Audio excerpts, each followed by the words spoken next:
you stand accused of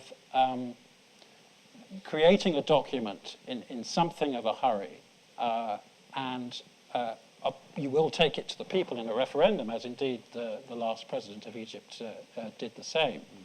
Mm-hmm. But will you be making the same sort of mistakes? And perhaps above all, will you be enshrining the power of the military in Egypt as has always existed? Will you be making the same mistakes on human rights and religious freedoms that the previous constitution made? And you expect me to answer all that in 5 minutes? I'm in broadcasting mode, and that's what we do, I'm afraid.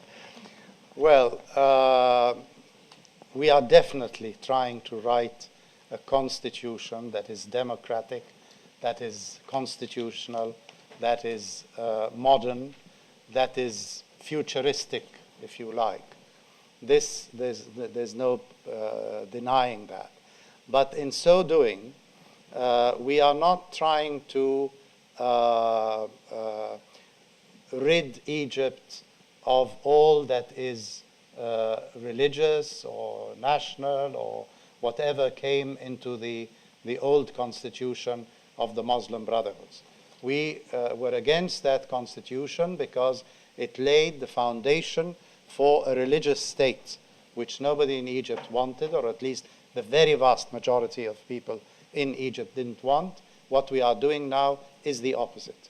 But again, as I said, in so doing, we are not limiting ourselves to people like-minded people only. We have the representatives of political Islam in the committee. You said that, tell me if I'm wrong, but I read that there was one Islamist member of the committee and that he had walked out. Is that true? No, you are wrong. We have about 5. There was one, and why do we have one? And why did we start with one? It is because all the political Islam parties have been asked to nominate their candidates for the committee. The Muslim Brotherhood and all the others refused, except for one party, Al-Nur Salafi Party, which represented its candidate. And is that really a surprise, given that there's every prospect of the Muslim Brotherhood? Well, you're either going to give me 5 minutes, no, or you're going to interrupt me every 60 seconds. I'm going to challenge you, I'm afraid, because that's part of my job. Yes, but you have to give me 5 minutes to lay down to answer your question. There are other members of the committee and then you can interrupt me. But you say the Muslim Brotherhood walked out. I'm just asking you whether that's a surprise. They didn't walk out. They didn't come in the first place. Well, isn't that hardly surprising, given what's happened? No, it's not hardly surprising. It is hardly surprising only if you condone the method they have chosen, which is rather than play the political game, they decided to use force to stage demonstrations that are not in any way peaceful. They are harmed, as a result of which there were clashes between both sides, and so many people, as you said in your introduction, died as a result. Had there been peaceful in the demonstrations, perhaps nobody would have died. So they refused to take part in the political process, and they chose instead to go down in the street and to use force, and they were armed, they were caught with arms. Some of our friends were killed. A common friend of ours there was an attempt on his life. I don't think we in a should. demonstration Let's talk more. the other day. I was there during that period, and I saw what was happening, and I don't think we should dwell too much on that. We should try and move forward into this constitutional question. Well, you mentioned the Salafist Nur party. No, I can't go on like this. You asked me a question, and when I answered it, you say don't go backward. No, the question was about something that happened in the past. You've answered the question. That was fine. If we can move on, the Salafist Nur party, which you mentioned, I think they are taking part. Is that correct? Yes. Is this constitution therefore not going to ban religious parties? If you're talking to the Nur party, if they're part of it, they would object to that. But we are very keen to do what you did since the Middle Ages, and that is divide between church and state. There is no modern state in the world which accepts to have religion meddled with politics. And this is what we're trying to do in our constitution. If you have accepted that for yourselves, I don't see why you should chastise us for trying to do the same thing. We want to have a modern state. We want to move forward, to use your own words. And to move forward into the 21st century, we have to adopt all the principles of modernity, at the basis of which is that separation between religion and politics. And the Journalist Syndicate complained last month that their recommendations on freedom of expression had been overlooked. Have you resolved that issue, or is that still an issue for you? We have resolved it. There is total acceptance of and condonement and guarantee of all freedom of expression in all its forms. We have laid out 4 types of freedom: freedom of the press, freedom of artistic and literary creation, freedom of faith, of course, that comes first, and then freedom of scientific research. Can I ask Mona a question now? I suppose, given that the events that everybody in this room and everybody in Egypt have witnessed, particularly in August, the question has to be, even if the Muslim Brotherhood is self-excluding, even if you accept that argument, and a lot of people would say they were actually excluded by force, but even if you accept that argument that they excluded themselves, can you really have political resolution and stability in Egypt without them? I would like first to make 3 points to show that there are inherent differences between this process and the previous constitutional process. And this will probably give you an answer to your question. One, in the previous process, the Constitutional Committee was controlled by a vast majority, more than 2/3 majority of a single political current, and that was political Islam. So in fact, at the end of the day, when they had a difference of opinion and they put it to a vote, they got their way. So any minority representation was really for no use, and that's why all the minority representation withdrew from the process before it ended, number one. In this case, we do not have a controlling trend in our committee. We have 50 from all walks of life who have been selected by institutions like syndicates, like non-governmental organizations, like cultural councils, like social institutions and political institutions. No majority controls any. So we don't have a critical mass that runs the show. And this is, of course, a good thing because you have a representative group, but at the same time, it's a challenge to reach consensus. This is number one. Number two, in the Brotherhood's constitution, they had banned the leaders of the previous regime, the NDP, the Mubarak regime, from exercising political rights for 10 years in the constitution itself. We are not doing that. We are not going to deprive any Egyptian citizen from his or her political rights in the constitution or anywhere. But the question I asked, I mean, given that the first democratically elected president of Egypt was voted for, can you have political resolution without the Brotherhood involved? We can have political resolution because, in fact, he was voted for, but more than 22 million people recalled him in writing and asked him for early presidential elections. This is the Tamarod petition. This is the Tamarod petition, and he refused to put the matter to referendum or to put the matter to early elections. There was no parliament. There was no other way but direct democracy. He refused to do it in the traditional democratic way. And once, twice, 3 times, and then, you all saw millions of people went down and said, okay, this is the will of the people. Now, I wanted to continue to say that in the constitution that we are drafting, judging by subcommittee's product, which is not yet final, still we're working on the first draft, so there is nothing really definite. But judging from the outcome, I can tell you that this is going to be a constitution for all Egyptians. That is not going to exclude any trend, that is going to respect the rule of law. So there will be a measurement that is the same for all Egyptians. So does that mean that the Freedom and Justice Party, which represents the Brotherhood, will be allowed to run in these elections? If follow this they have to respect the law, if they respect the law and they want to run, they can run. If they don't respect the law, if their members committed incitement of hatred, which is, by the way, now a provision in the Constitution saying if you discriminate against citizens without cause, or if you incite hatred, it's a crime. Because what we have done by putting this provision, I'm responsible for this proposal, so I can speak out. It's my opinion, you know. It's not the opinion of the group of G50.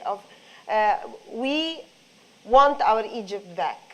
And we, for thousands of years, have had a social fabric that is so colorful, that is one, that is pluralistic, multi-religious, multi-cultures, etc. This is what is so unique about Egypt. And we want our Egypt back. And this is what we're doing. How would you feel if the Freedom and Justice Party lost its license on the grounds of a court case accusing it of inciting hatred, which is possible? It could lose its license as a party, and then it wouldn't be able to participate. Inciting hatred is a crime, and under our law, a crime is personal. So we would have to say Jonathan went out on the microphone and said, you know, all who oppose this party, X, Y, Z party, are infidels, and if they are killed, this is halal. This is inciting hatred.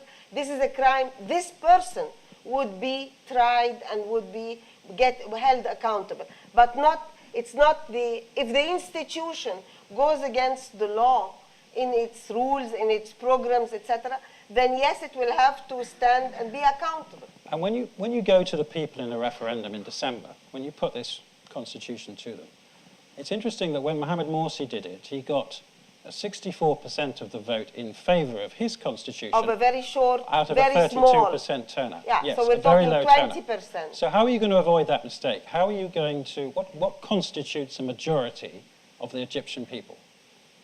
I think that we will be targeting getting at least the majority participate. I mean, that's our hope. But are you an absolute majority, over 50% of the turnout? To get 50% turnout would be an exception in the history of Egypt. I mean, you have to judge by history. I mean, you have history behind you. If we get a turnout of 50%, I think this will be an achievement, judging by the history of referenda in Egypt. I think that we will do our best, especially with the young people who led the revolution of the second wave of the revolution on June 30th, who are at the grassroots level, who have been behind this, who led the movement of millions of people on the street from all walks of life. They are all into this. And they are now participating in writing this constitution. I tell you that I go home every day with loads of papers and suggestions and emails and so on top of all the hearings that we hold every day, and receives. Every Egyptian wants to write his name in this constitution and put his fingerprint. Let me turn to Mohamed Shakar, because you have a long perspective, longer than many of us, I think, on this. I mean, some people are saying that Egypt is, more than at any point since January 2011, Egypt has become like the Mubarak era again. And critics don't have faith in this process. They fear that we are returning to a much more dictatorial system of government. No, it is because the Morsi system was dictatorial, and it violated all basic principles of democracy, to the extent that, for example, the Constitutional Court was surrounded to prevent the judges from going in and perform their jobs. So what system in the world would do this and would be tolerated or accepted? So that's what happened, that they did not respect the rule of law. They tried to play around with the different instruments, and And a violent example is this one. Does it worry you that when people say this is more like Mubarak's time, which you remember well, Yes. then you know, that may is that progress as far as you're concerned, that things are more like they were in the Mubarak era than they were in the Morsi era? The progress is what we are doing now. It's really working hard to produce a constitution, proceed to the election of the parliament, and then proceed to the election of the new president. And as Mona can tell you, and Mohammed, the new constitution would this time, the president will not appoint any prime minister. No, will have to appoint the leader of the party that won the elections, or a combination of a coalition of parties. So he will have to abide by the results of the election. And if you're a Christian, if you're a Copt, is this constitutional process going to be good news? Because in the last few months, they have had as much reason to be frightened as anyone else. Yes, sure. A lot of churches were attacked, burned down, and this constitution would be definitely a guarantee for every Egyptian, whether Muslim, Copt, or any other religion, would be protected and by law. And the last constitution was weak on civil rights. I mean, it was widely regarded as being weak on civil rights. Yeah. I suppose the question is, will this one be similarly weak on civil rights in the name of national security, in order to preserve law and order? Obviously with terrorist incidents going on in the Sinai, that perhaps in an atmosphere of emergency, you could draft a constitution which takes almost too much account of that and therefore limits civil liberties. Yeah, when you look in the future, when you look in retrospect, certainly when you write a constitution, you write a constitution in certain circumstances. Exactly. But you try at the same time to abide by certain principles that cannot be changed. You have to respect certain principles and follow them, and you cannot play around with them. But definitely, as you said, you will have to look in the future. In retrospect, definitely you have to examine the situation and the circumstances surrounding the making of the constitution. But as I see as the committee progresses, that they are doing good work and producing a constitution that would be that every Egyptian will be proud of. Isn't there a risk, though, that almost by displacing the Brotherhood, by them not being part of this, the Salafist Noor party becomes the de facto party of God in Egyptian politics? In other words, that they stand to do very well, perhaps, in elections if they're held next year. Yeah, it's free. They will be free to run, and it's up to the Egyptian people to vote the way they want to vote. Whether they will get a huge sum of a high percentage of the vote depends very much on the mood of the Egyptian. But I think the Egyptians this time would tend more to vote for the liberal parties this time. And the liberal parties are joining forces to unite. There are already 2-3 parties which united recently. And finally, do you ever look down the North African coast at Tunisia and say, why do they manage to get this more right than you have? I mean, Egypt has had such a tumultuous time. The Tunisians have been facing similar issues, and in fact, they've been very frightened by what they've been seeing in Egypt. But perhaps there is something Egypt can learn from Tunisia rather than the other way around. But Tunisia also is going through difficulties. They had 2 major assassinations of figures of the opposition. So this is frightening. And people who had their popularity and... But they have managed to keep an Islamist strain in politics without it erupting into the kind of violence you've had in Egypt. Yeah. Anyhow, there are 2 different situations altogether. The fabric of each society is different than the other one. But definitely there will be, we have to take into consideration many other elements. Can I bring David Butter in here? I mean, David, you've heard proponents of this constitution set forth their stalls. How much confidence do you have that this will, my second question, which I began with, will lead to stability and growth? Well, it's clear it's going to be, a very bumpy ride, and there are some things which are in favour of this process. One of them, I think, is the breathing space economically that the aid that Egypt has received since July has given the government. And it's going to be a very difficult balancing act between the elements in this process that are authoritarian and repressive and the elements that are pluralistic and tending towards consensus. It's also going to depend a lot on how strong that consensus, which the government is very much trying to encourage, can be, and how much it's going to have to depend on the coercive elements of the state, the arrests, the violence, and so on. And I think it's interesting that the government's economic program, which is a very, I think, well-judged mixture between trying to put public investment into sensible areas that will create jobs and start to push up growth, and emphasizing the need to preserve a sort of private business or private area of the economy. And this program ends with calling on all Egyptians from all classes and political inclinations to back up the government and cooperate with it during this critical period. The program's goals so Egypt can pursue its path towards fair and sustainable development and a triumphant shift to democracy. Now, you can't necessarily blame the people in government for trying to sell this message very strongly.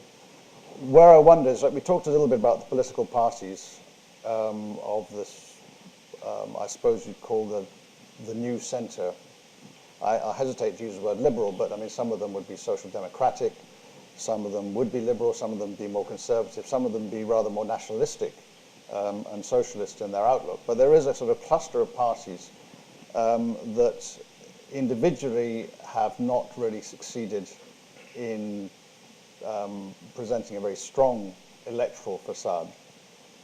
Collectively, they may do better, but you have to question how well they'll be able to cooperate and how well they'll be able to manage their own campaigns. A lot will also depend on how the Constitution chooses to frame the elections, because there is an issue here which perhaps we can talk about a bit more, about whether this is going to be individual candidate-based or whether it's going to be party list-based. And the early versions of the Constitution tended towards the individual candidate basis, which kind of takes you back into areas where local interests, people who can operate well on a local level, maybe people who were part of the NDP as was. And the NDP wasn't so much a party as a cluster of interests, many of them local, and it was very resistant to central domination. So the question I'm kind of wondering is where that kind of centre consensus party is going to come from, what it's going to look like. Is it going to be in the image of the current government, which I think the Prime Minister and the Deputy Prime Minister are from probably a liberal social democratic background, or is it going to be from a much rather harsher nationalistic, xenophobic area and orientation, which I think has characterized a lot of the political discourse in Egypt in the last couple of months? What people on the panel are saying is that there has to be an Ataturk-like separation between religion and state, and that a lot of people would sympathize with that. Can you foresee a situation where an Egyptian population which voted one way a year ago could be so horrified by what's happened in the last few months and so have lost such faith in the Muslim Brotherhood that they will in fact vote the other way in December and accept this division between religion and state? Well, I don't think it's going to be quite so stark in the wording of the Constitution. I assume that this Constitution, because of all sort of historical baggage and so on, will still have in Article 2 a reference to Sharia as being the principal basis of legislation and so on. So I don't sense in any way there'll be a move towards a very sort of radical Ataturk-like, Article 2 of the Turkish Constitution is exactly the opposite. So I don't think anybody's ready to do that in Egypt. Nothing will be so explicit. And of course, the whole thing about the Muslim Brotherhood is that whereas its opponents were absolutely convinced that their whole agenda was all about creating a theocratic state, they were actually quite good at trying to persuade other people, for example, people in the West, that actually they had a far more benign agenda and that this wasn't what they were up to. I think the truth is probably somewhere in between, but just to go back to your comparison with Tunisia, there is a fault that can be found with the Muslim Brotherhood, that they were particularly bad at almost everything they did. So there's a kind of gap there between the claim that they were so dangerous and such a threat to everything that Egyptians held dear, and two, that they were totally incompetent. And again, I think the real picture is somewhere in between. If you look in Tunisia, the Nahda party has been probably a lot smarter in the way it's handled the situation, that it's been able to pull back.